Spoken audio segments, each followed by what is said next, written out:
Olá, seja muito bem-vindo ao Entre Costas Podcast. Eu sou o Dr. Henrique Trajano de Moraes Costa, minha área de atuação é saúde mental, e hoje estou aqui apenas com a... Marina Costa, sou psicóloga clínica com atuação em terapia cognitivo-comportamental. E hoje a gente vai conversar um pouquinho sobre quais são as diferenças entre psiquiatria e psicologia.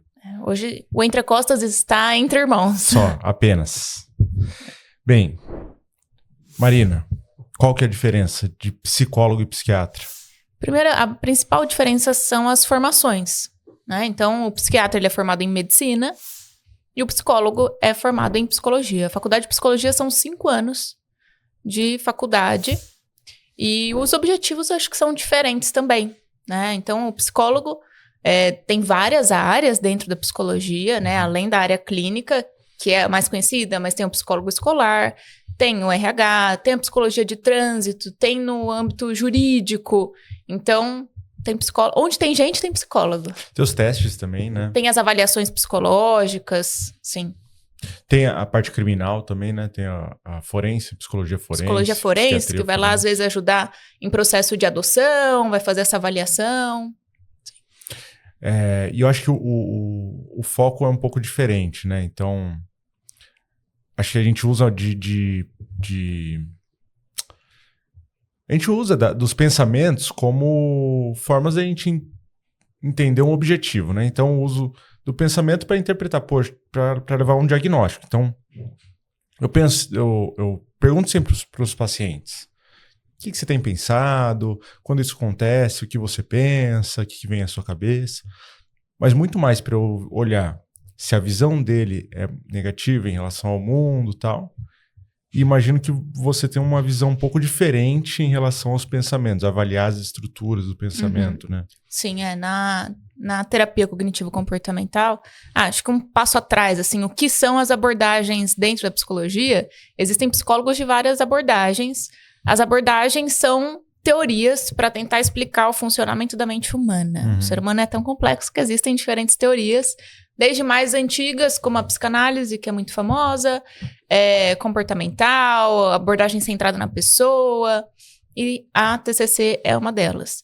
Na TCC, a gente entende que os pensamentos são interpretações da realidade, mas é justamente neles que a gente vai atuar, porque muitas vezes eles são distorções da realidade e vão gerar sofrimento. Então, nosso maior foco de trabalho dentro da terapia são os pensamentos. Quando você pensa na cognitivo-comportamental, porque ela tem diversas linhas, né? Dentro também da cognitivo-comportamental tem a terceira onda agora, que é a mais recente. Sim.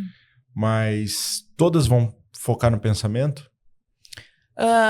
A maioria, sim. Elas não vão deixar o pensamento de lado em nenhum momento, mas algumas elas vão ter focos um pouco diferentes. Por exemplo, tem algumas mais focadas na regulação emocional em si, em técnicas de regulação emocional.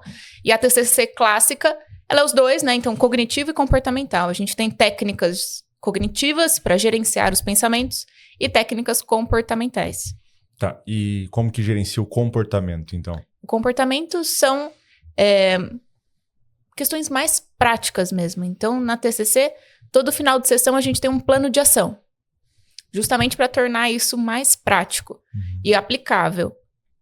E, afinal, a gente fica com o paciente 50 minutos na semana e ele vive a semana inteira. Então, para ter mudanças, ele precisa aplicar essas mudanças. Então, são orientações bem práticas, no sentido, às vezes, de rotina. Marina, como é que eu começo um novo hábito? A gente vai estruturar uma rotina para começar esse novo hábito. A gente vai tentar desassociar hábitos negativos. Então, é bem prático nesse sentido. Tem um paciente que eu atendi ontem, inclusive, ele veio se queixando do psicólogo que ele passou, que não dava tanto na prática as coisas, né? Então, o paciente tá obeso e o psicólogo falou assim, não, você tem que emagrecer. O problema é o como, né? Ele tá tentando. Ninguém não tenta emagrecer, né? Tá tentando ali, mas não tá conseguindo.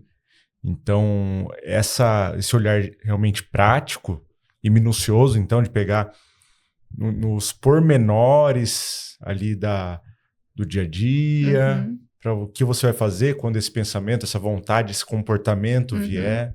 No emagrecimento, a gente vai olhar qual a relação que a pessoa tem com a comida. Às vezes a gente precisa voltar para a infância, para a adolescência, né? Que ela teve ali por algum motivo, alguma relação distorcida com a comida, e a comida se torna esse lugar de refúgio. Então, a gente precisa ressignificar cognitivamente, né? Então, os pensamentos, como é que eu vou me relacionar com a comida, mas eu preciso de coisas práticas. Então, a gente tem um exercício de Mindful Eating, que tem aqui um episódio de Mindfulness, né? Que é bem prático e eu faço junto com os pacientes na sessão para ensinar eles a fazerem sozinhos depois. Mas sem uva passa, né? Por favor. Geralmente eu pergunto, você come uva passa? E, olha, já tive paciente que sim, tive paciente que não, e a gente muda, assim. A ideia é um alimento com bastante textura, né? Mas que a pessoa goste. Tá. E do ponto de vista cognitivo, comportamental, mas e os sentimentos? E os sentimentos, onde é que entram? Inicialmente, na TCC, a gente entendia assim, situações que a gente vive no dia a dia geram pensamentos e esses pensamentos geram emoções e comportamentos. Hoje, a gente já tem uma setinha que meio que volta e faz um ciclo, né? Porque o meu pensamento gera uma emoção, só que essa emoção, ela também mantém um pensamento. Uhum. E então, ela faz parte dessa cadeia, né? Mas, teoricamente, o pensamento, as técnicas que a gente usa seria como consequência mudar a emoção. Tá. Faz sentido? Sim, mas como que um comportamento e uma emoção se relacionam? Isso eu não entendi. Do seu ponto de vista, né? Vou pensar um exemplo prático. Fala da alimentação. Pega um exemplo de alimentação. Tá. Então, a pessoa tá ansiosa. A emoção é a ansiedade. Uhum. Eu tenho um padrão de pensamento que é sobre como a alimentação me gera bem-estar. É um lugar de acolhimento, é um lugar de afeto. E eu posso contar com um alimento. Então, o meu comportamento vai ser comer um doce. Então, eu tô ansioso, a emoção é ansiedade. Os pensamentos são variados de acordo com a situação, né? E aí, meu comportamento é comer. Tá. Como é que eu quebro esse ciclo? Então, primeiro, eu entendo o pensamento por trás, eu questiono esse pensamento, mas eu chego na emoção ansiedade. Aí eu tenho técnicas para lidar com a minha emoção. Uhum. Então, primeiro, eu identificar, nomear essa emoção, acolher essa emoção. E daí eu falo para o paciente no processo de emagrecimento que não é o não comer, você não pode comer nada. Pelo contrário, mas é quando você for comer, coma consciente. Esteja naquele momento. A ideia é diminuir a quantidade daquilo e não ter uma compulsão para afogar as minhas emoções. Mas e quando esse sentimento que deveria ser um acalento, né? Deveria ser um abraço ali da comida, ele não vem. Esse abraço não vem. Pelo contrário, vem um sentimento de culpa, de fracasso. Uhum. Então, o abraço inicial, ele vem, né? O prazer, a comida vai liberar algum tipo de dopamina ali, porque geralmente é um doce, né? Uma comida hiperpalatável. Então, e depois a gente entra num ciclo de culpa. A gente precisa acolher essa emoção, né? Então, deveria ter acolhido antes de começar esse ciclo, do tipo, oi, ansiedade, você tá aqui? Uhum. Você é uma velha conhecida, né? Como é que eu lido com você? Então, eu preciso usar estratégias diferentes. Por isso que entra a mudança de comportamento. Ao invés, talvez, de eu comer e descontar isso na comida, eu vou tomar um banho. Uhum. Porque a minha vontade é comer, eu identifiquei isso. Então, eu preciso de um certo autoconhecimento, eu preciso desligar o piloto automático para olhar para dentro. Uhum. E aí, eu vou, então, criar comportamentos alternativos. Tá. Uma vez que comi, veio a culpa, eu preciso acolher essa culpa. Entender que talvez isso faça parte de um padrão automático que você tem de comportamento. E é uma dificuldade. Então, você pode buscar ajuda. Mas você pode acolher essa culpa. Calma, é só um alimento. Na próxima vez, a gente tenta de novo. E recomeça. Então, nesse exemplo, a gente teve o comportamento, comer, gerado pela emoção, ansiedade, e o pensamento Tipo, seria, poxa, eu mereço. Uhum. Ou, nossa, pelo menos aqui eu tenho um pouquinho de prazer. Ou aqui satisfaz de alguma forma a minha ansiedade, né? Uhum. Desvia um pouquinho o meu pensamento. Me distraio. Mas também tem o contrário, né? Tem alguns pensamentos que são automáticos. Uhum. E vocês lidam bastante com isso na psicoterapia, não é? Sim. Os mais comuns, assim, pensamentos automáticos são: eu não vou conseguir, eu não vou dar conta, eu não sou capaz. Tem outros que eu não sou uma pessoa amável, eu sou estranho, sou esquisito. Eu não sou bonita, não sou interessante. Então, esses são pensamentos automáticos vinculados a crenças. Que daí já é um outro nível de intervenção, mas que é necessário no processo terapêutico. Tá. E o que são as crenças? As crenças, vamos imaginar assim uma cebola. Que é feita de camadas. Que é feita de camadas, exatamente. Então, a crença é o núcleo. Às vezes ela é inconsciente. Então, a TCC também acredita em algum nível de inconsciência. Diferente da psicanálise, mas quem acredita. Assistiu o episódio do Com João Sala vai entender que a Marina é meio psicanalista. Então, a crença ela é central, ela às vezes inconsciente, mas ela joga para a consciência os pensamentos automáticos, que são mais fáceis da gente identificar. As crenças crença sobre quem eu sou, sobre como o mundo funciona, sobre como as outras pessoas funcionam, sobre o futuro. Podem ser crenças funcionais ou crenças disfuncionais. Bem, disfuncional a gente entendeu já, mais ou menos, que não sou merecedor, não sou capaz. Não sou capaz. Mas e as funcionais? As funcionais é justamente esse processo que a gente faz na terapia, né? De trocar a crença disfuncional. Só que eu falo, né? A crença que tá ali instalada, ela é uma rocha. Mas água mole em pedra dura, tanto bate até que fura. Então, a gente vai questionando essa crença para ela perder a força. Só que eu preciso colocar alguma coisa no lugar, né? Para manter aquela cebola inteira, né? Senão ela se despedaça. Então, eu coloco uma crença alternativa. Uma crença alternativa, funcional, ou seja, uma crença baseada na realidade. O que é a realidade do mundo, né? Por exemplo, uma crença disfuncional. Eu não posso sofrer. Só que essa não é a realidade do mundo. A gente vai sofrer. Eu também falo para meus pacientes, só não precisa sofrer à toa. Mas a gente vai sofrer. Então, é entender que, olha, o mundo é feito de coisas boas, também é feito de sofrimento. Eu consigo superar os momentos difíceis, eu sou capaz de superar, mas a vida não é só isso. Geralmente, a crença alternativa ela é um pouco mais longa, porque a crença disfuncional ela é meio reducionista da realidade, né? Então, a gente precisa explicar a realidade como ela é. Talvez uma crença muito parecida seja eu tenho que ser feliz o tempo todo. Que é impossível. E aí eu preciso ressignificar o que é felicidade, o que eu busco. Se a gente trocar felicidade por bem-estar, o bem-estar não envolve só ter emoções positivas, né, agradáveis. Envolve saber que eu vou sentir tristeza, mas eu costumo falar, onde é que meu barquinho tá? Ele tá navegando tranquilo ou ele tá na tempestade? Tá. E às vezes um ok é um bem-estar. E essa crença, que muitas vezes pode ser disfuncional ou funcional, né? Ela é fruto das experiências da pessoa? Exatamente. Ela é fruto da história. Ela geralmente, as crenças são construídas ao longo da nossa vida toda, mas principalmente ali na infância e adolescência. Mas não só o que eu vivo, mas também o que eu observo sobre a realidade. Então, já tive paciente, assim, que... Muito comum, né? No consultório, pacientes com a demanda de autocrítica excessiva, autocobrança excessiva. Isso tem uma crença envolvida de não sou bom o suficiente. Tá. E aí pode ser de pais que cobraram muito, pode ser de tentar corresponder à expectativa de professores, de pessoas importantes para você.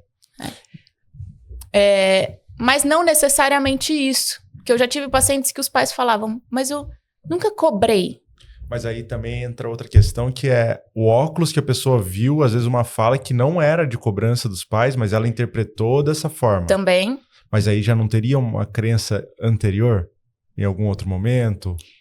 Eu acho que quando a gente fala da criança, tem uma imaturidade de não conhecer ainda a complexidade do mundo e interpretar uma fala de uma forma distorcida, que ela nem sabe ainda. Pra gente ver, né? Teve uma paciente que contou a história essa semana que ela ganhou um cachorrinho. Isso faz tempo já. E aí o cachorrinho deu nome de gente pro cachorrinho, deu nome de Natasha. E aí a cunhada dela teve uma filha e pôs o nome de Natasha. Mas eles não moravam próximos e não se viam sempre. Aí um dia a menininha a família, né, toda foi visitar aqui mais pro interior. Eles eram de São Paulo, vieram mais pro interior para visitar e passar uns dias. E a cachorrinha tava querendo comer, tinha um pote de biscoito em cima da mesa, que a cachorrinha tava enchendo o saco ali, queria comer. E aí eles falaram assim, Natasha, vai pra fora agora! E aí a cena foi da menininha pegando um biscoito e indo embora, assim. Tadinha. Mas isso já seria suficiente pra gerar uma crença na menina. Sim. Então, não necessariamente, os pais, então, são os vilões, né? E o pai não pode, então, pôr de castigo. Não é nada disso. Só que a gente precisa entender que a criança, ela tem uma interpretação limitada. Imatura, né? Imatura, naturalmente. Não tinha a capacidade de entender que a Natasha podia ser o cachorro e não ela, né? Sim. E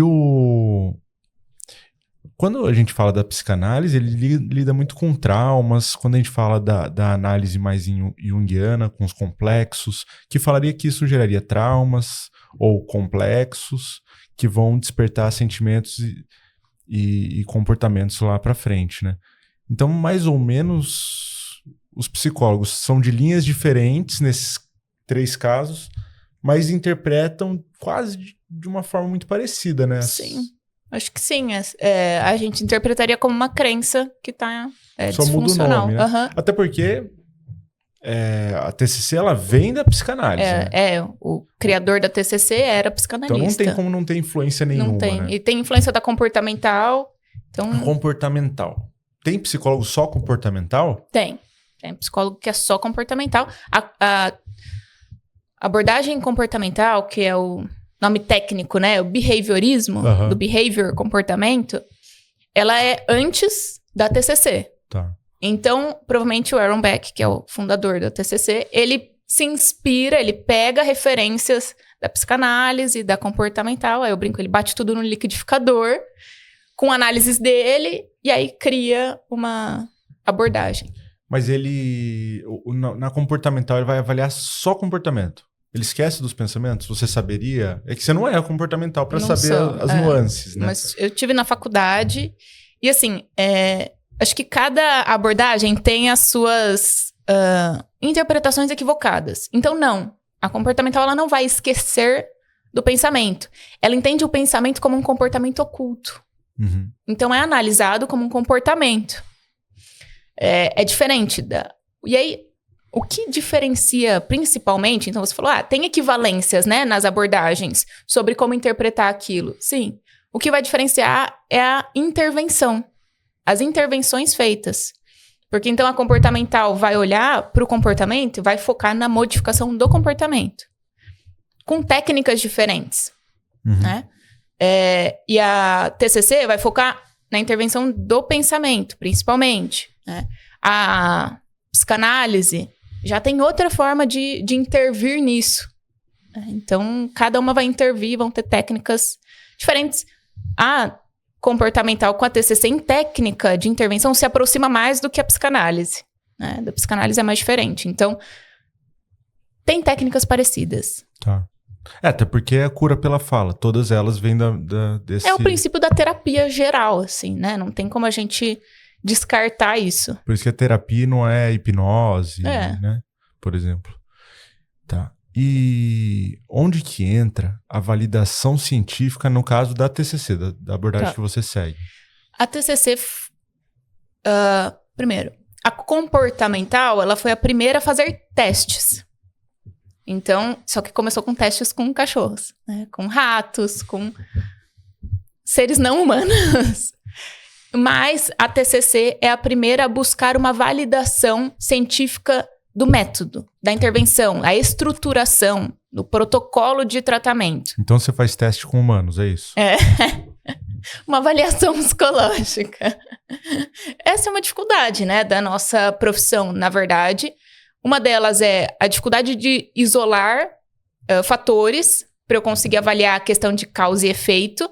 Muito difícil na terapia. A gente geralmente consegue estabelecer correlações. Por isso que uma coisa é o ratinho dentro do labirinto, Exato. que você tem todos não, mas muitas variáveis controladas. Temperatura, pressão, fome, sede. Então o ratinho tá lá, você consegue controlar todos e mexer nessas variáveis do jeito que você quiser. Para avaliar o comportamento dele. Para avaliar esse comportamento. Agora, um ser humano que tá no dia a dia, na semana, né? Você só vê 50 minutos na semana toda. Quantas coisas não acontecem na semana? Tem dia que você dorme bem, tem dia que você dorme mal. Tem dia que a luz acabou, e aí você dorme mais cedo e acorda mais cedo também, e aí atrapalha a sua rotina. Tem dia que você passa fome, tem dia que você come demais. Exato. E não só isso, hoje a gente ainda tem uma variável mais complexa, quando a gente fala de genética, que é a epigenética. Sim. Então a mudança disso, e aí é uma grande, quase que uma grande crise, assim, porque uma grande questão dentro da psicologia é a gente nasce assim ou é a nossa história de vida que nos molda. E aí tem um documentário muito interessante na Netflix que o nome é Three Identical Strangers, eu acho. Que são trigêmeos. E hoje em dia não pode mais fazer esse tipo de estudo, né? Mas antigamente podia. Ou seja, são trigêmeos... É trágica essa história, né? É alerta de gatilho aí pra quem... É trágica. Não vou dar spoiler do final da história. Mas qual que era o objetivo, então? Era pegar pessoas com geneticamente iguais, só que eles separaram cada um dos irmãos e colocaram em famílias diferentes para ver o quanto o ambiente ia influenciar nessas pessoas. Então, com... diferenças socioeconômicas, diferenças culturais, diferenças geográficas, né? Então deram uma espalhada, nos Estados Unidos, né? E para tentar avaliar, só que no fim eles acabam se conhecendo, né? Mas tinha alguma coisa a ver com o estudo? Eles se conhecerem? Não. Foi por acaso, na faculdade, uma outra pessoa viu, nossa, mas você não é fulano? Não. Entendi. Entendeu? Então foi por acaso, assim, acho que se eu não me engano, em Nova York. E aí coloca o estudo que era escondido, e não só com esse caso, né? Faziam com vários gêmeos, coloca isso à tona e vai aparecer em jornal e tudo. Mas é justamente a grande questão da psicologia, é essa, o quanto o ambiente nos molda. E exatamente a gente não consegue quantificar isso, objetificar isso, mas a gente sabe que as duas coisas têm influência, genética e ambiente. Agora, é interessante, né? Por exemplo, se você pegar a genética de gêmeos, não sei, imagino que tem pessoas que não sabem disso. Os gêmeos são geneticamente idênticos. Então, se o seu irmão gêmeo idêntico, univitelínico, for lá e cometer um crime, os genes são iguais. Agora, existe outro componente ali da genética, que é a interação com o meio, e aí entra a epigenética, que são alterações. Então, o código é igual. Agora, o DNA, a sequência é igual. Agora, e se eu pegar e juntar duas pontas, né? E se eu moldar essa sequência de forma diferente? Então, ao invés de 1, 2, 3, eu coloco... 1, 3, 2. 1, 3, 2, 3, 2, 1. E se eu me brincar com isso? Aí a gente tem a epigenética, né? Então, como esses genes que são iguais se expressam no ambiente, o fenótipo deles. Acaba que é muito parecido também, mas tem suas variáveis. Na nossa família, a gente tem primos que são gêmeos, né? Gêmeos idênticos. E é impressionante que desde muito, muito novinhos, eles têm suas diferenças. Né? E a questão é a personalidade diferente. Isso que as pessoas falam, né? Que conhecem gêmeos. Nossa, mas a personalidade deles é diferente. É isso que é impressionante. É isso que eles buscavam tanto nesse tipo de estudo que não pode mais fazer. Uhum. Por que a personalidade é diferente? O que então é diferente se a genética é igual? E não é só ambiente. Porque eles vivem no mesmo ambiente, eles são criados pelos mesmos pais nas mesmas épocas, porque isso às vezes explica algumas mudanças de comportamento entre irmãos. Os pais estavam em um momento de vida, com outro irmão estão em outro momento, aí tem o irmão que também é uma influência, mas no caso dos gêmeos não, são criados na mesma época, no mesmo contexto, então isso é impressionante mesmo da psicologia. E não consegue responder ainda. E não consegue responder. Eu falei, uma das coisas que eu entrei na faculdade de psicologia querendo entender o funcionamento da mente humana. Eu sempre achei isso muito curioso. E eu saí com muito mais dúvidas do que respostas, entendendo que o cérebro ainda é quase que uma caixa preta. Assim, a gente já sabe muitas coisas, mas a gente também não sabe muitas coisas.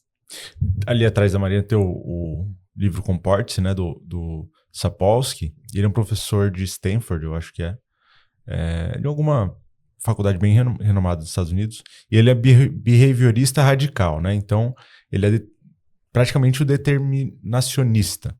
Ele imagina que tudo, você não tem escolha, você não tem livre-arbítrio.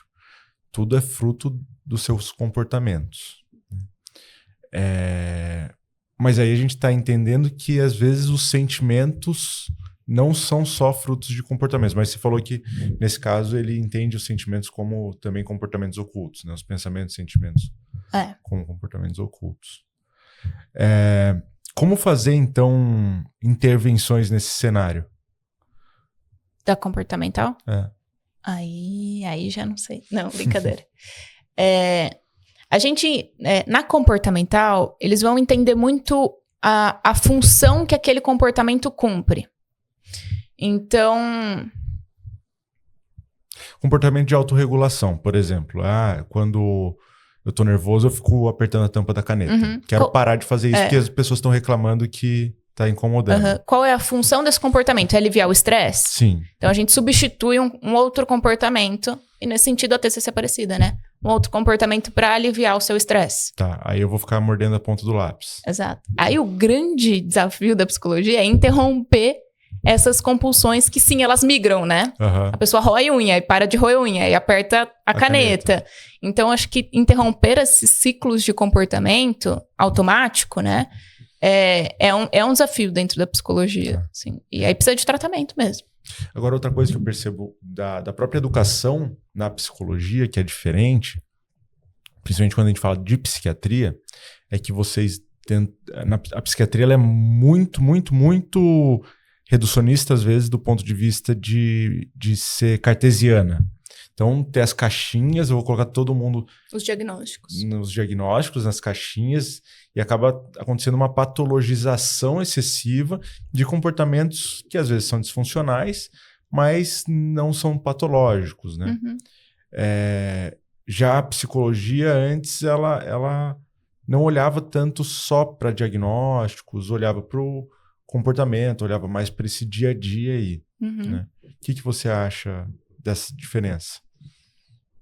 Eu acho que em questão de saúde mental é uma diferença significativa, é uma diferença que pode ser problemática. Claro que a psicologia, ela também surge, se importa. Então, desde Freud, ele começou a olhar comportamentos disfuncionais, né, e problemas. E a TCC é a mesma coisa, ela nasce para tratar ansiedade e depressão, né, depressão depois ansiedade. E depois ela se torna uma terapia que não é só para transtornos, mas para esses comportamentos que às vezes só não fazem bem, mas não cumprem um critério diagnóstico. E aí os diagnósticos, primeiro, né, como é que a gente define se uma coisa é um transtorno ou não? A gente tem o CID e o DSM, que são manuais diagnósticos que tem tudo lá descrito. E às vezes a pessoa quase que ela flerta com o diagnóstico, né? Então a gente fala que tem traços de, mas não fecha o critério. Aí a gente tem que tomar muito cuidado, e eu acho que aí a gente tem um confronto entre psiquiatra e psicólogo Claro que muitos psicólogos me buscam dos pacientes falando, você não acha que é isso, isso, né? Talvez por não terem tanta... Porque o meu dia a dia é DSM, né? Sim. É olhar DSM, bater ali, patológico ou não, medicação é essa. Cartesiano nesse sentido, né? O desafio da psiquiatria é um pouco diferente de não sair medicando todo mundo. Já na psicologia, você pode sair aplicando seu método para todo mundo. Sempre vai ter alguma coisa disfuncional ali, né? E não necessariamente é patológica, certo? Sim. Mas acho que na psiquiatria, a gente, por ter mais contato com isso, e por ser uma área que vem diretamente da medicina, e a gente já está acostumado com diagnóstico, fecha, não fecha. A gente evita muito essa questão de traço. Né? Putz, você tem evita a dúvida. No final das contas, sim. Porque você tem que dar o diagnóstico ou não. Você pode aventar hipóteses diagnósticas. E ser um processo isso eu sempre falo para os pacientes. O diagnóstico, principalmente de questões mais complexas, como a personalidade, né, os diagnósticos de personalidade, eles são um processo. Parece muito, mas eu não fecho esse diagnóstico ainda. Parece muito, mas eu vou colocar como hipótese ainda. Não tem como bater o martelo. Sim. Eu acho que a grande diferença é as pessoas que buscam um psiquiatra, eu acho que quase 100, 99,9% das vezes ela vai sair com medicação da consulta. Já teve alguém que saiu sem medicação? Tem sim. E aí esse é o desafio, até porque quando a gente pessoa vai com essa expectativa até, né? Sim. Mas teve vários casos que saem sem. Depressão leve pode se beneficiar muito mais de mudança do estilo de vida e psicoterapia do que medicação. Ansiedade leve também. Tem questões que não preenchem critérios para toque, por exemplo. A medicação para toque, geralmente a gente usa antidepressivo em doses altas, muitas vezes, para ter algum efeito.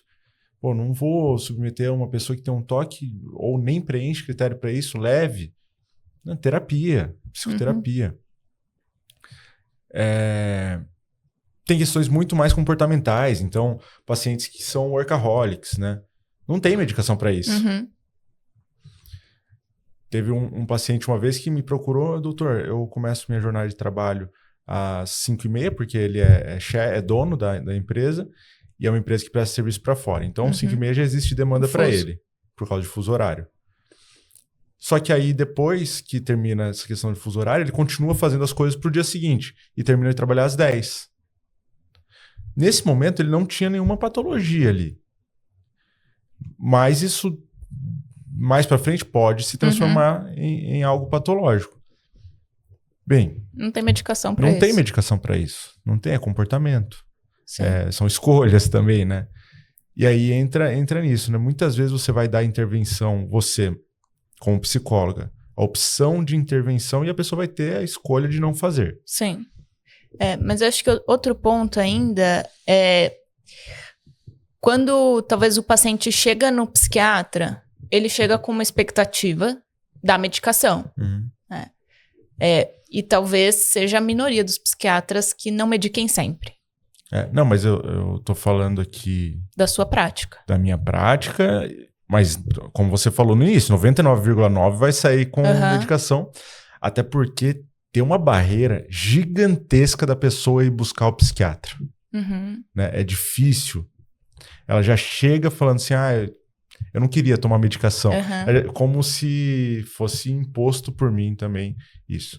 E tem vários casos de pacientes também que não querem tomar, muitas vezes entendem a importância, mas não querem tomar, não gostariam de tomar medicação, que eu respeito. Falo, não, então vamos fazer um acompanhamento. E no momento que eu falar, poxa, você não acha que isso está disfuncional demais? Você não acha que isso está te atrapalhando demais? E a gente vai reavaliar a introdução da medicação. E até porque talvez também os psiquiatras passem a medicação porque eles não têm garantia que o paciente vai buscar terapia Também como forma de tratamento. Talvez o paciente isso. fique só com a medicação. O Também que não é o melhor dos cenários em vários casos.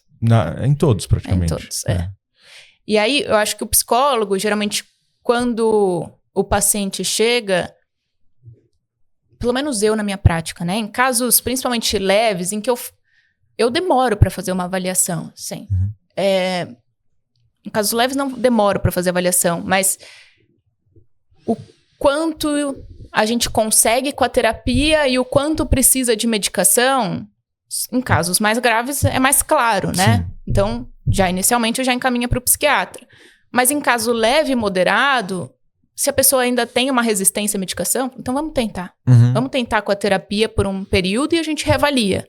Agora, assim como tem psiquiatra que é exatamente o oposto, tem muito psicólogo que evita também encaminhar para o psiquiatra para medicalizar o paciente.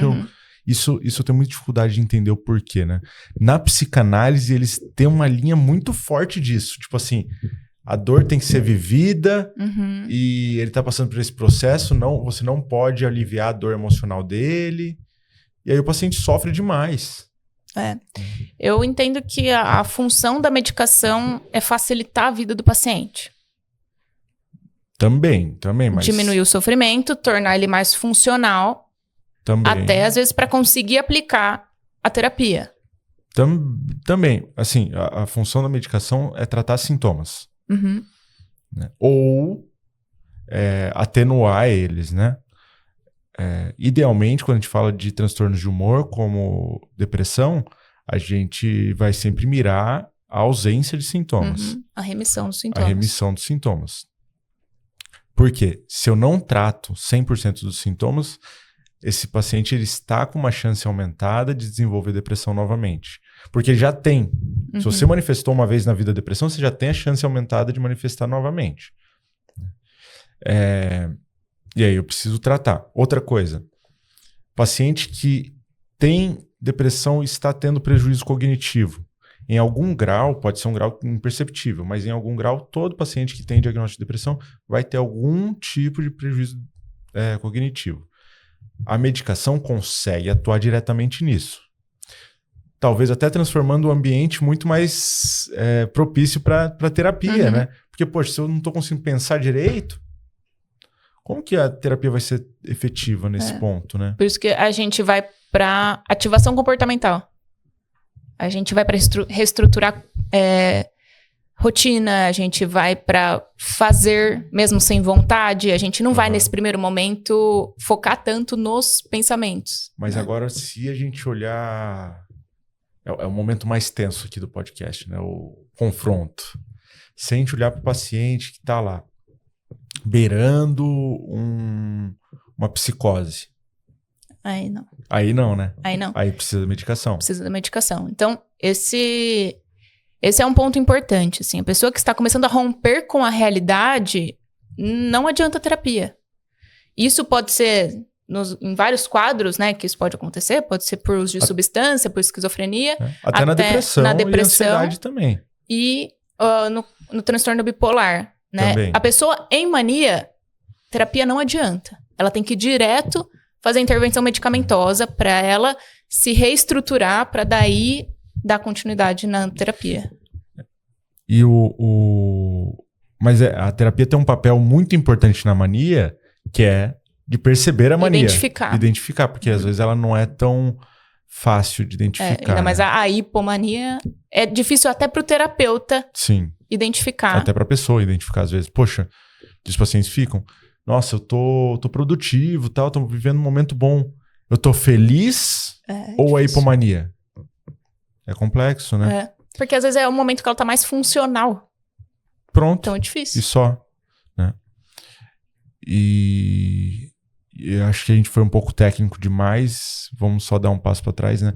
Falar do transtorno bipolar nesse caso, só para explicar um pouquinho melhor para os pacientes.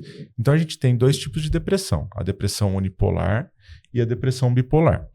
Na depressão unipolar, a gente vai ter só o polo depressivo. Esses pacientes vão se beneficiar muito das medicações antidepressivas, né? Os inibidores seletivos da recaptação de serotonina, ou também os antidepressivos duais, os antidepressivos atípicos. E de terapia. E de terapia. E a fisiopatologia da depressão, no caso dele, a gente cada vez mais está conseguindo elucidar. Já o transtorno afetivo bipolar, ele tem outras características. O paciente manifesta momentos de mania, então momentos de hipertimia, que a gente chama, então muita produtividade, pouco sono, aumento do libido, aumento da sensação de poder, aumento da produtividade, da eficiência, o pensamento fica acelerado. Isso pode parecer bom, né? Uhum. Mas isso traz prejuízos no neurônio. Esse paciente está perdendo o neurônio, assim como o depressivo também está. Tá? E por isso que tem que tratar a mania. Nesse caso, a hipomania. Quando que é a mania? São aquelas pessoas que saem da casinha. Rompem com a realidade. Rompem totalmente com a realidade. Então, a sensação de poder transforma-se em ser Jesus Cristo. Em ser um novo... Ter um poder, de fato. Ter um poder de fato. Ou muito rico, muita grandeza. Exatamente. Né? Então, as compras excessivas, elas são para salvar a humanidade. Né? Deixa de ser, vou comprar 5 camisetas iguais aqui, porque eu preciso de 5 camisetas, não sei o quê, vou comprar 20 geladeiras, porque eu preciso resfriar o mundo. Uhum. Ou comprar um apartamento. Ou comprar apartamentos. Então, você quebra com a realidade e às vezes tem alucinações, delírios. Quer dizer, a grandeza já é um delírio, né? Mas tem outros. O uso de substâncias também vem junto, muitas vezes. Se colocar em risco. Então, tem o filme com o Richard Gere, em que ele começa... Ele é um carpinteiro. Lá nos Estados Unidos, as construções são feitas de madeira, geralmente, né? Então, ele é carpinteiro da construção civil. E ele começa sem EPI, andar na corda bamba, assim, mas em cima do telhado. Uhum. Ele está se colocando em risco, mas por quê? Porque ele achava que, nossa, eu acho que eu posso voar, eu estou flutuando. Então são coisas relacionadas à grandeza. Muitas vezes as pessoas andam peladas por aí também. A Marina já viu peladão andando por aí. E aí a medicação não é antidepressivo? Não é antidepressivo. Não é antidepressivo, é estabilizador de humor, é antipsicótico. E é uma medicação que precisa ser constante? A pessoa vai ter que tomar essa pro resto da medicação vida. provavelmente pro resto da vida. Não necessariamente a mesma medicação, mas ela vai ter que tomar pro resto da vida. Porque cada crise é prejudicial, né? Cada crise assim, né? Cada episódio de mania a gente precisa evitar. E é possível ter qualidade de vida com a medicação. Sim. E cada episódio depressivo também se tem que evitar, né? Porque ela tá perdendo neurônio nos dois polos. Talvez os dois são deletérios para a pessoa, mas a mania muitas vezes é muito mais deletéria, né? Então, porque a pessoa começa a entrar em dívidas, ter relação com diversas pessoas, então incursa em risco de DSTs, de exposição, né? Então, se ela sai andando pelada, olha o tamanho da exposição que ela tem. E para você explicar que essa pessoa está vivendo uma condição patológica que ela não consegue explicar, que aquilo não é ela. Né? Ela não fez aquilo porque ela tem uma índole. Ela decidiu, ela tem distúrbios sexuais. Não, ela fez porque ela está num momento em que a cabeça dela está funcionando tão rápido e tão frenética que os diversos aspectos da vida eles estão todos exacerbados. Eu acho que sobre transtorno bipolar, as pessoas costumam usar muito isso, né, no dia a dia. Fulano é bipolar. No sentido da oscilação de humor. No mesmo dia. Porque também tem... Essa questão é muito importante. O bipolar pode apresentar oscilação no mesmo dia, mas é muito mais infrequente. Isso é muito mais comum de outros transtornos, né? Mas a pessoa geralmente tem períodos em que ela fica depressiva e períodos que ela fica em mania, né? E é muito raro a mania ao longo da vida da pessoa. Pessoas que têm muitas manias, né? Os que são hiperciclos, né? Essa pessoa ela tem até no máximo 4 ciclos por ano. E já é demais. E esse ciclo dura uma semana? Pode Alguns durar dias. uma semana, um mês. Um mês. Né? E geralmente logo depois vem períodos depressivos. O cérebro cansa e vem... a pessoa tá, sei lá, irritada comigo, e no dia seguinte ela tá bem comigo. Isso não é transtorno bipolar. Não é transtorno bipolar. Isso é muito mais... Isso pode ser, inclusive, transtornos físicos, né? Então, pode ser hipertireoidismo, orgânicos. Sim. Pode ser hipertireoidismo, pode ser problemas relacionados ao metabolismo do cortisol, né? Síndrome de Cushing. Então, tem vários outros transtornos que também geram isso. E os transtornos de personalidade também. Aí, falando dos transtornos de personalidade, é onde geralmente a terapia vence a psiquiatria, né? Então, a psicologia vence a psiquiatria. Porque a terapia tende a ser muito mais efetiva, né? Apesar de ser também um desafio, né? É um desafio. Aí vai depender de cada um dos transtornos. Tem, por exemplo, o borderline, a DBT, que é a comportamental dialética, ela é mais eficaz do que a própria TCC clássica para o tratamento, porque ela foca bastante na regulação emocional, que é a grande dificuldade desse transtorno, é essa volatilidade emocional e impacta nos relacionamentos. Então, a DBT, ela tem maior evidência científica para tratamento. Um grande desafio é o narcisista. E aí, às vezes, é muito comum minhas pacientes falarem, acho que meu ex é narcisista. Sempre, né? Ou é bipolar, ou é borderline, ou é narcisista. Cara, gente, é um transtorno com um diagnóstico. Não é tão frequente assim para todo ex ser narcisista. O tratamento de um narcisista é mais complexo, porque até a pessoa reconhecer que ela precisa de ajuda, que ela precisa trabalhar isso, acho que é um processo mais longo.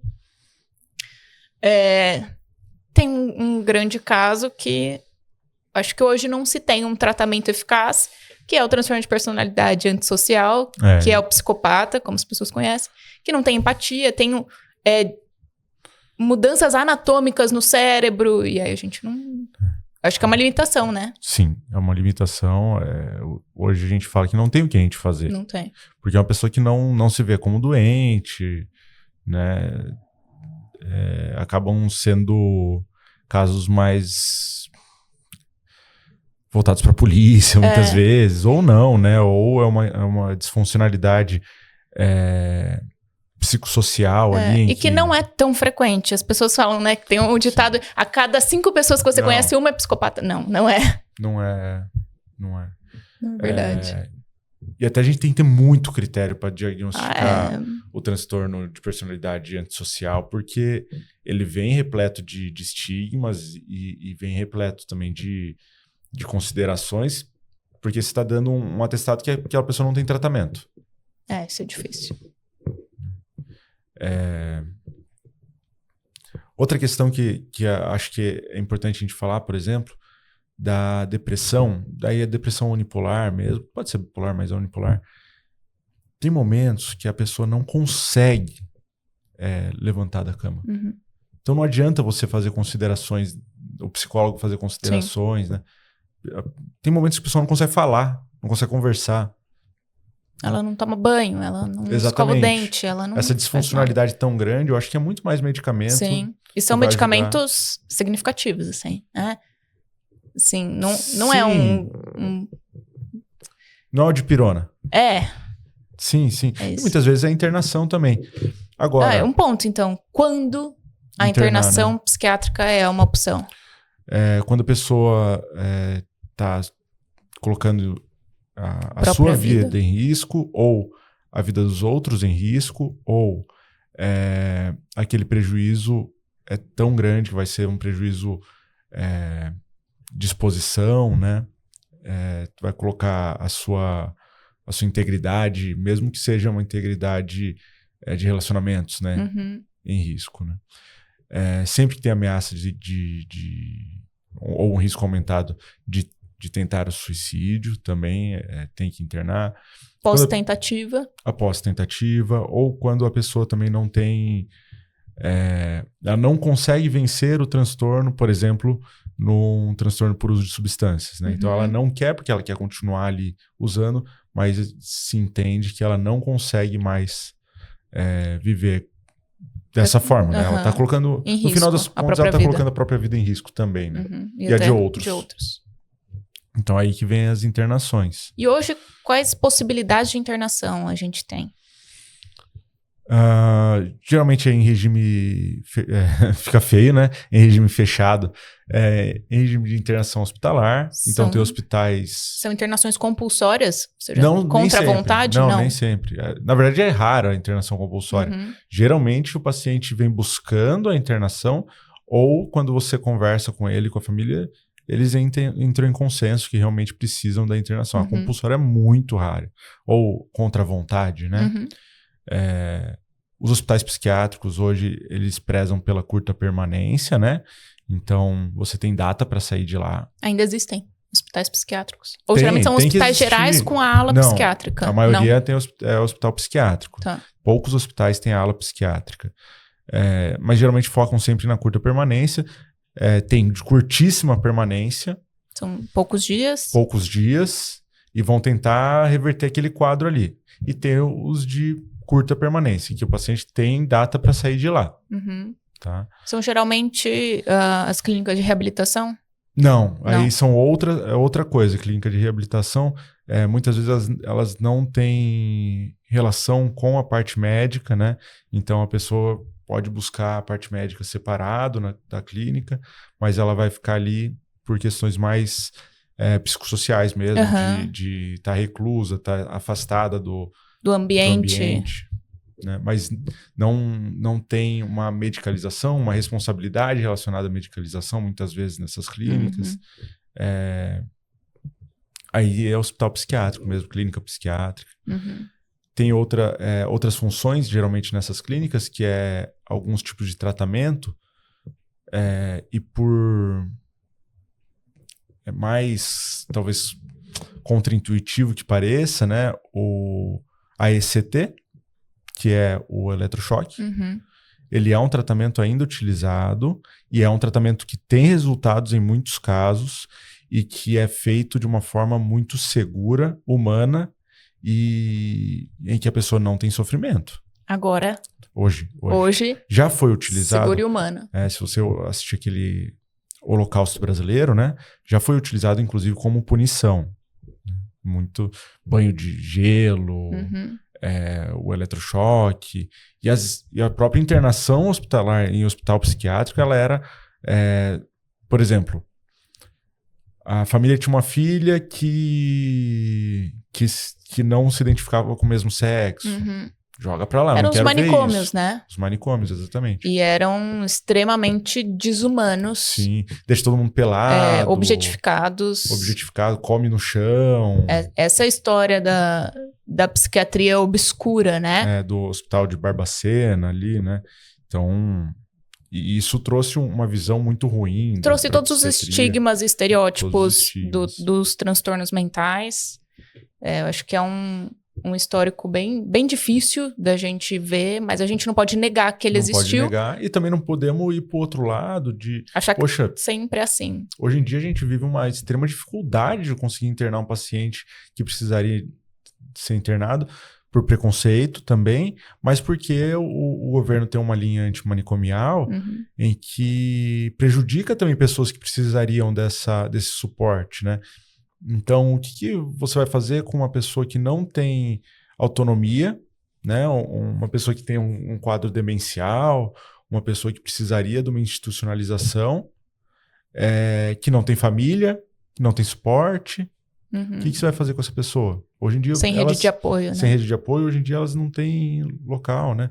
Ou muitas vezes uma pessoa agressiva, como que você vai devolver ela para a família, né? Então... que coloca a família em risco. Coloca a família em risco, né? Coloca os outros em risco.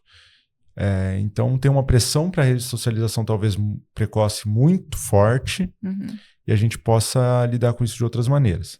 Outra terapêutica que é muitas vezes feita em regime... ECT, inclusive, só falar um pouco mais dela, né? Ela serve muito para quadro de depressão, aquela depressão refratária, grave, que não melhora. Muitas vezes tem uma melhora muito boa com a ECT. Efeitos colaterais dela são poucos. Ela é feita com uma sedação então a pessoa não sente, mas ela pode provocar também algumas questões relacionadas à amnésia, né? Então a pessoa perde um pouquinho da memória de alguns eventos. E recentes. o SUS faz? Não. O SUS não faz, é muito difícil de conseguir. ECT tem uma dificuldade de acesso grande. Desincentivação, inclusive, do SUS. Não sei nem se essa palavra existe. Mas o SUS, ele não incentiva a ECT por entender que está relacionado a esses manicômios, né? Inclusive, o hospital que faz ECT, ele perde benefícios fiscais. Olha. A gente tem também outros terapêuticas feitas em regime hospitalar, por exemplo, a esquetamina, né? Ketamina, que é uma medicação que também serve para depressão grave, refratária. Ela pode ser tanto endovenosa quanto intranasal, mas pelo risco cardiovascular que ela pode oferecer ali, né? Ela é feita só em hospital. Em hospital, né? Hospital dia, a pessoa pode sair no mesmo dia ou no dia seguinte. Então, só pessoas internadas têm acesso a esse tipo de medicação? Ou em hospital dia ou, né, pessoa internada mesmo. Geralmente são casos em que a pessoa está muito mal e aí você começa a usar, geralmente ela já está internada mesmo. Mas existe uso clínico também. Você acha hoje que em hospitais gerais, assim, a equipe costuma ser preparada para lidar com quadros psiquiátricos? Não. Definitivamente não. Mas geralmente é onde a família recorre primeiro, né? As pessoas costumam recorrer, né, ao hospital geral, em crise, mesmo que seja uma crise de ansiedade, né? Mas é muito comum... Lembrando que crise de ansiedade é um diagnóstico de exclusão. Então, se a pessoa chega com dor no peito, primeiro eu tenho que fazer um eletro, dosar enzimas, antes de falar, poxa, era só uma crise de ansiedade. Se a pessoa chega com dor de cabeça, com perda, déficits, por exemplo, déficit motor, déficit sensitivo, eu preciso fazer um exame de imagem antes de falar que não é um AVC.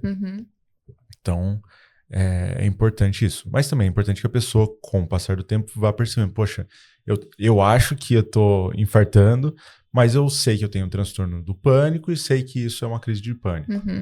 Né? Então, é muito importante que tudo isso seja falado antes de falar o que eu vou falar agora, que nos hospitais psiquiátricos é muito comum que você simplesmente dê alta para essa pessoa que tentou atentou contra a própria vida. Então, a pessoa vai lá, ela não tá bem. Ah, tá bom, não tem mais nada clínico, vai para casa. Isso, de uma forma geral, nos hospitais é muito comum de a pessoa tentar suicídio e eles liberarem no mesmo dia. Resolve só o que tem clínico ali e esquece a parte psiquiátrica. Eu já vi pessoa psicótica também. A psicose também é uma indicação de internação, né? Já vi pessoa psicótica ser liberada do hospital. Vai no PS, fala que tá com alucinação, fala que tá com delírio e tchau. Mas os hospitais não têm quartos de internação para isso? Não sei direito por que eles fazem isso. Imagino que é questão de custo. Bem, aí falando... Eu sei que em Jundiaí, no Hospital São Vicente, se tem uma boa atenção psiquiátrica com uma equipe muito competente, em que eles não fazem isso, eles não liberam a pessoa. Essa pessoa vai ser liberada se ela evadir com os familiares, se eles derem um jeito, mas... Eles têm mais cuidado nesse sentido. Eles têm muito cuidado com isso. Mas também existe espaço, geralmente, para psicólogo, né, nessas alas psiquiátricas. O que o psicólogo vai fazer, vai manejar nesses momentos piores, nesses momentos mais drásticos? Existe uma área da psicologia que é a psicologia hospitalar, né? Então, o psicólogo hospitalar, ele vai olhar tanto para esses quadros de internação, quanto para outros quadros. Então, pacientes oncológicos, cuidados paliativos, tudo isso tem espaço para o psicólogo dentro do hospital. Em momentos de crise, eu imagino que o psicólogo, ele cuide um pouco da família. É isso que eu ia falar. Fazendo a psicoeducação. Minha visão de psicólogo hospitalar é sempre muito voltado para a família, né? Porque as intervenções são muito pontuais ali com a pessoa. Acho que nos cuidados paliativos é mais próximo, assim, né? Do paciente em si, também com a família. Mas em quadros de transtornos mesmo, a psicoeducação é explicar para a família o que está acontecendo, acolher essa família que às vezes fica assustada, tá com medo, tá insegura, explica como é que vai fazer a reinserção dessa pessoa de volta em casa, quais são as orientações. Geralmente, a pessoa, inicialmente, idealmente, ela não pode ficar sem supervisão, vai ter que ficar com alguém ali, tem que tomar alguns cuidados com a casa. Mas intervenções também, orientações direto para o paciente, só que pontuais, provavelmente indicando depois um processo terapêutico, com psicoterapia. Bem, aí mudando de assunto e tentando tirar um elefante da sala entre psiquiatria e psicologia, como que é essa abordagem diagnóstica de DSM e tal na faculdade de psicologia? Eu lembro que você tinha uma matéria. Eu tive se eu não me engano, 2 semestres de psicopatologia. Tá. Que a gente aprende sobre o DSM, aprende sobre os diagnósticos. Mas eu acho que dentro de uma faculdade de psicologia, 1 ano é pouco. A gente vê muito rápido, né? Porque tem muitos diagnósticos, então a gente vê rápido. Eu acho que é uma falha da formação. Tanto que a gente tem dificuldade de fazer os diagnósticos. Se não me engano, inclusive é vedado, né? Não pode fazer diagnóstico. Pode. Pode? Essa é uma dúvida que às vezes até os próprios psicólogos têm e que eu fui buscar informações. No nosso código de ética está que a gente pode fazer diagnósticos que estão no DSM, né? Então, diagnósticos psiquiátricos a gente pode fazer. Quem pode fazer esse diagnóstico, na verdade, são os psicólogos e médicos, né? Mas é assegurado do psicólogo fazer diagnósticos. Tá. Polêmica no Intercosta. É polêmica. Às vezes os próprios psicólogos não sabem. E isso é um problema. Como é que é essa formação que o próprio psicólogo não sabe que ele pode fazer um diagnóstico de ansiedade, depressão, esquizofrenia, tudo. Mas eu vejo que tem muita dificuldade, né? Então, eu recebo muito paciente, meu psicólogo falou que eu tenho TDAH. Não tem como ser TDAH. A pessoa não tem prejuízo na infância, não é TDAH. Sim. Meu psicólogo falou que eu tenho esquizofrenia. Não é. Então tem vejo que tem muita dificuldade também. Tem uma falha de formação, porque é muito rápido. E aí, vou precisar falar que tem uma questão de tipos de profissionais, que vão ter profissionais bons e ruins em qualquer profissão. Despreparados, na verdade. É muito complexo a gente falar disso até na própria psiquiatria do diagnóstico, porque existe uma discordância muito grande entre os próprios psiquiatras sobre o diagnóstico do mesmo paciente. Então, se você pegar o mesmo caso e passar por vários psiquiatras, a chance deles darem o mesmo diagnóstico não é alta. Então, isso eu acho que se para a psicologia é uma dificuldade e é um processo mais lento, o processo de diagnóstico, na psiquiatria, a minha visão é que é rápido demais. Pode ser. Então, em 5 minutos, em 15 minutos... não, com certeza. Eu dou um diagnóstico. Mas você nem conhece a pessoa. Sim. Você não sabe sobre o contexto familiar, sobre o contexto social, econômico, sobre a forma dela funcionar em outros momentos. Você tá vendo ela por 10 minutos. Mas também tem diagnósticos e diagnósticos, Sim. né? Tem patologias e patologias. Tem patologias que são muito claras, né? Então, um transtorno depressivo clássico, assim. Esse, acho que não tem dúvida pro médico, não tem dúvida pro psicólogo. Agora tem, é borderline, Bipolar. É transtorno afetivo bipolar, às vezes é difícil. É ansiedade, é TDAH, às vezes é difícil. E aí, para nós, né, também outro ponto, são outras doenças fisiológicas que não estão na nossa alçada, né? No sentido, então, eu sempre pergunto na primeira consulta, quando foi a última vez que você fez exame de sangue? Não para eu diagnosticar nada, né? Mas você testou tireoide? Como é que tá a sua tireoide? Você faz acompanhamento?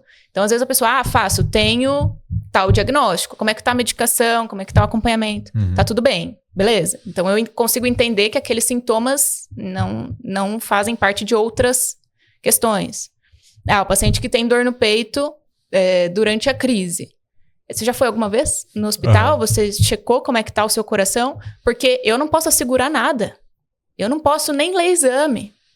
Aí um ponto importante, o psicólogo não pode prescrever absolutamente nada de medicação, de chá natural, de remédio natural para ansiedade. Não pode, isso é vedado. Né? Tá. Isso é uma infração ética, que é comum, tá? Mas é infração ética.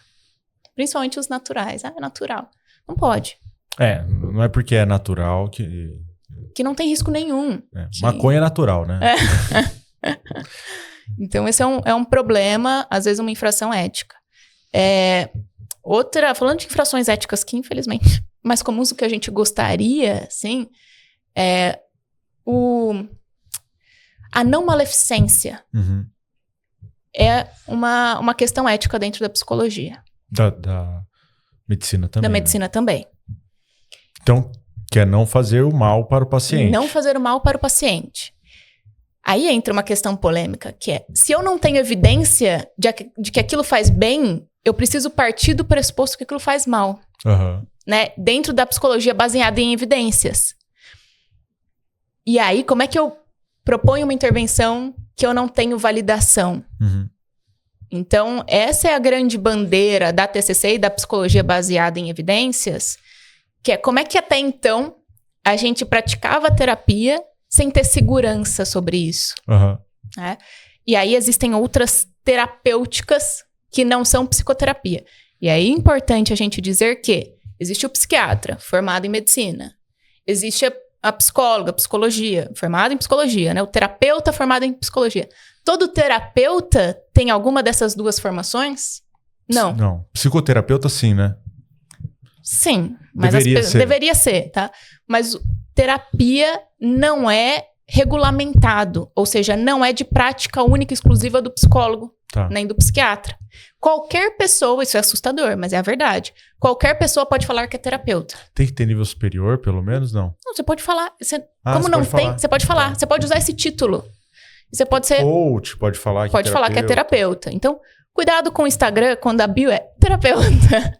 E você não tem mais informações sobre a formação daquela pessoa. A pessoa que fez um curso de um final de semana sobre alguma linha de abordagem, ela pode falar que é terapeuta. Tá. Então, busca sempre que tiver o CRP, o CRM, ou faculdade de psicologia, ou doutor em psicologia. Busque pessoas especializadas, porque um final de semana você não consegue aprender o que você aprende em 5 anos de formação. Sim. E até porque se o princípio... A gente tem a clara... Tem claro na nossa prática que o princípio da não maleficência é um princípio ético. A pessoa que não responde para nenhuma organização, né? Nem CRM, nem CRP, não teve nem ética médica, bioética na faculdade, não tem essas noções, ela não tem responsabilidade realmente relacionada a isso, né? Exatamente. E aí, outro ponto da psicologia baseada em evidências, que preza justamente pela segurança, pela validade, pela testagem, né, das técnicas, muitas técnicas por aí que são utilizadas não têm evidência nenhuma de que funciona. Sim. E aí justamente pode infringir esse princípio de fazer mal para o paciente. Então tem pessoas que fazem terapia e saem pior. A minha visão, isso é um problema.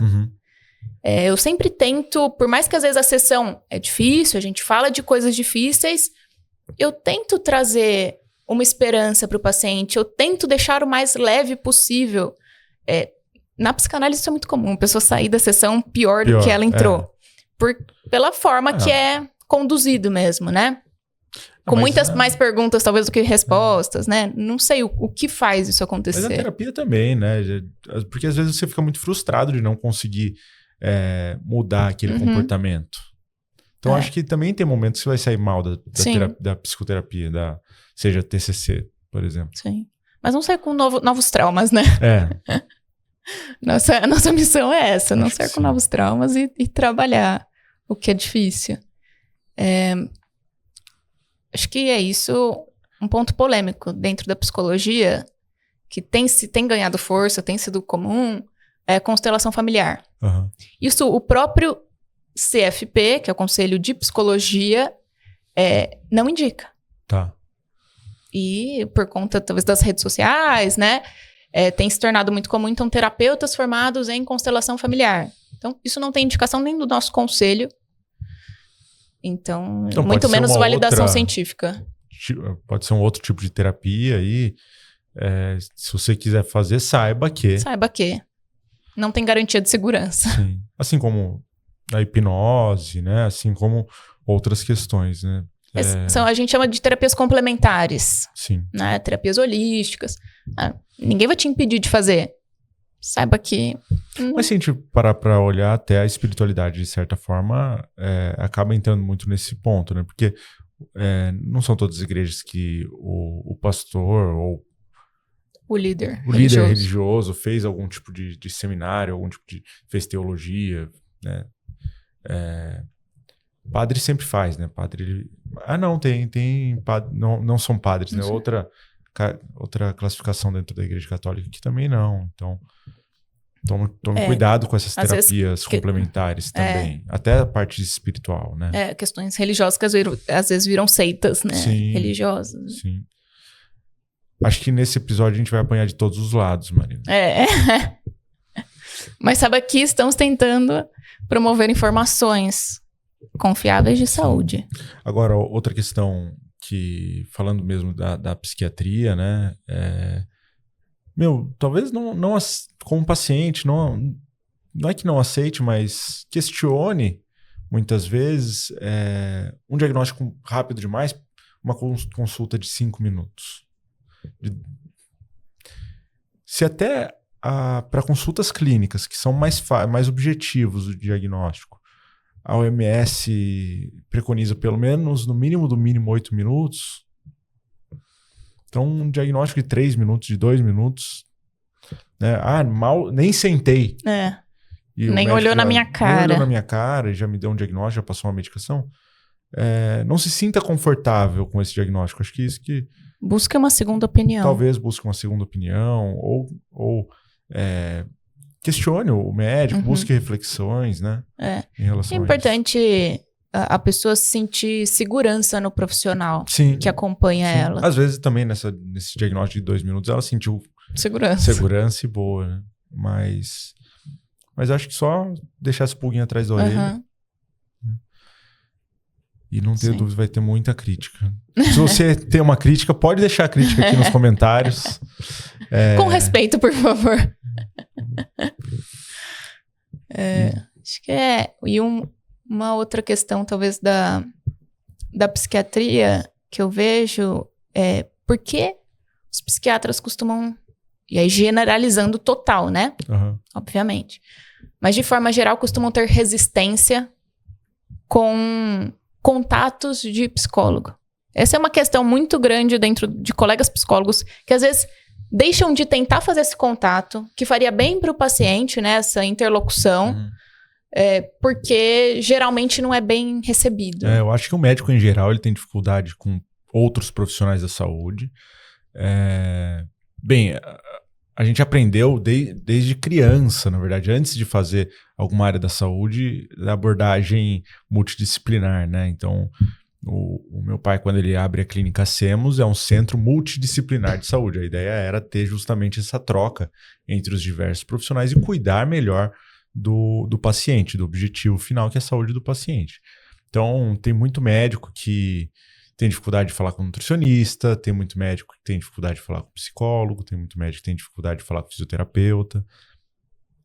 Acho que vem desse local, né? Os médicos muitas vezes acham que são a autoridade máxima nos assuntos, mas, por exemplo, em psicologia eu não sou a autoridade máxima no assunto. Nem em psiquiatria, né? Eu sou a autoridade máxima no assunto. Então, eu acho que é muito mais relacionado a isso. Não é só com psicólogo.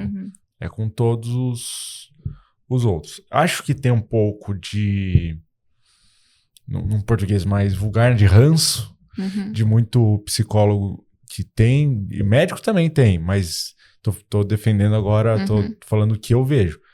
De psicólogo que vem com diagnósticos vendidos. Então, eu vendo um teste neuropsicológico, que hoje tá acontecendo praticamente uma prostituição dos testes neuropsicológicos, muito barato, para vender terapêuticas. E aí esse paciente vem para ter validações comigo desse... Ah, você acha que tá certo isso? Meu, e é claro, são pacientes ansiosos que tá lá, TDAH, aí você vai ter que comprar tantas sessões de terapia para TDAH. E o laudo totalmente mal feito, né? Totalmente mal feito. É TEA, e aí coloca no final do laudo, né? Este laudo não é diagnóstico, não sei o quê. Ah, sempre é TEA. Pessoa tímida é TEA. Pessoa desatenta é TDAH. São diagnósticos, são patologias. Não são só rótulos que você põe e tira. Sim. Né? Então, acho que hoje tem muito disso que dificulta a comunicação. Bem, no meu caso em específico, eu sempre estou disponível. Nem sempre o meu tempo está disponível. Eu imagino que tenha isso também, né? Geralmente médicos estão na correria. Sim, mas eu sempre estou disponível a conversar, fazer reuniões, mesmo que seja por WhatsApp mesmo, com os psicólogos do paciente, porque tem muita informação complementar. Tem muito paciente que ele é de um jeito na psicoterapia e de outro jeito no consultório. Mas uma coisa que é engraçada, geralmente, quando eu encaminho para o psiquiatra, o paciente pergunta para mim, o que eu falo para ele? O contrário também, tá? Você fala o que você fala pra mim. O contrário também. Ah, eu vou chegar lá e vou falar o quê? Vai falar o que te der na cabeça. Vai contar a sua vida, como que tá indo, sua rotina, seus comportamentos, seus pensamentos. E às vezes o que eu oriento também, obviamente, aí pro psiquiatra, é o que você fala pra mim. Mas você pode falar sobre isso, que são os sintomas e o nível de comprometimento que a pessoa tem. Isso é importante ficar claro para o psiquiatra. Até porque acho que a condução da consulta é a responsabilidade nossa, né? Sim, exato. Da sessão ou da consulta é a responsabilidade do profissional.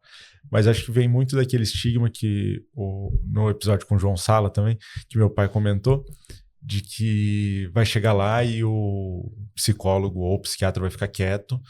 Se você não falar nada, ele também não vai falar nada e vai ficar nesse silêncio constrangedor. Né? Na TCC, a primeira sessão é uma sessão de avaliação, né? Então, é uma sessão que eu faço bastante pergunta. Isso já ajuda a pessoa. Já quebra, né? Já quebra.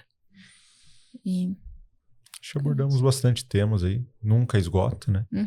Mas acho que já deu para tirar um pouco das dúvidas sobre o papel de cada um no tratamento dos pacientes. A última. Psiquiatra faz terapia? Faz psicoterapia? Sim. Existe formação de psicoterapia para psiquiatra, né? Para médicos e psicólogos. Mas como você falou, o psiquiatra que quiser, ou qualquer médico, pessoa. Né? Ou qualquer pessoa que quiser colocar o nome de terapeuta, pode colocar. Mas geralmente as pós-graduações de abordagens como a TCC e tal, que são feitas em faculdades, eles pedem ou CRM ou CRP, Sim. Né?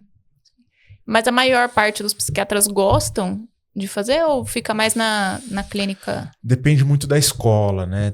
Tem psiquiatra que... Tem escolas, por exemplo, que tendem muito para psicanálise, né? Então, eu vejo muito psiquiatra indo para psicanálise. O que parece até contraditório, né? Engraçado.